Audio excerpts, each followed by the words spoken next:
After e4, d5, pawn takes, knight f6, white gives a check, and after knight d7, knight f3. So after black recaptures the pawn, d4. So we're looking at the idea of, like, the bishop being attacked, and what's the destiny of this bishop? We know we have to take. So after bishop takes back, white castles. So we are looking at the move e6, which allows white to play c4.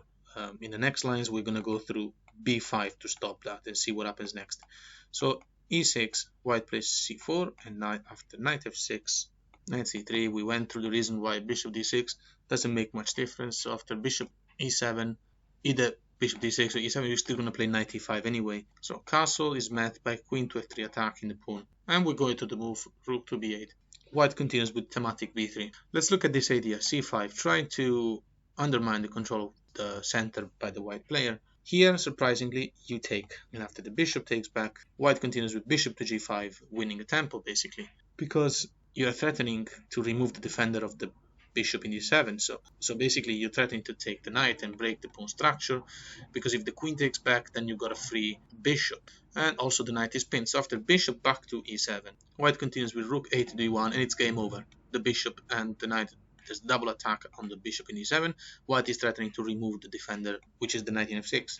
In this position, we just went through c5. Let's look at this move. Looks like a very normal move, right? Rook to e8. How to continue? Well, rook to d1, and after bishop to d6, white continues with the thematic bishop to g5. Let's look for a second what happens if the black player wants to stop us from playing bishop to g5 and just plays h6.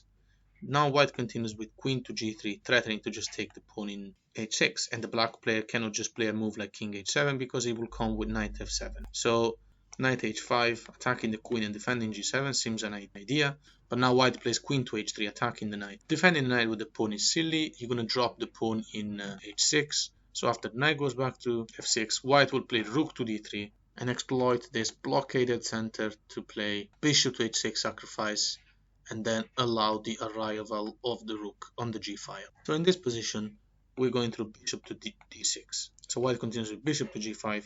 And now let's look at C moves. If black attacks it and doesn't play the backwards move, as we saw in the previous example, bishop takes. And now pawn has to take, because otherwise knight can take the bishop in d7. So either way, we're going to do it. And now after queen takes back, knight e4, threatening knight f6.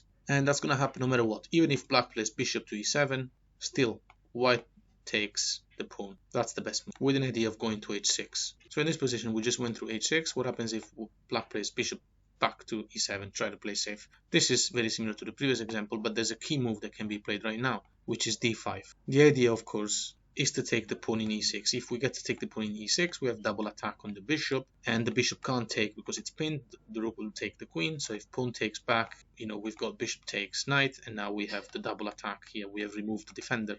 So in this position, pawn takes and knight takes. Again, the idea is simply to remove the knight and then allow the attack on d7. And if black takes the knight, then queen f7 check, king moves, and now queen to d5, tripling the attack on the bishop. This bishop can't move. If bishop e6, you can take it. If bishop c6, then you have checkmate coming, right? It's check, king moves, and then this check.